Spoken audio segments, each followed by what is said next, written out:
coach in his burned-out home. And he'd been murdered in his bed. Premeditated murder. See you. Not murder.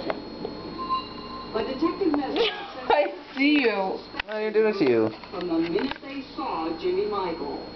The body looked as if he was asleep. It was like that image I've ever seen on a body. And the stretcher is bizarre. Very bizarre. Bizarre because intense heat normally causes muscles to contract.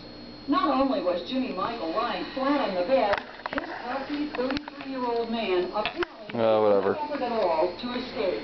The house was pretty much salvageable. It was just some water. It's not even in my hand anymore. And I thought that was really weird. See?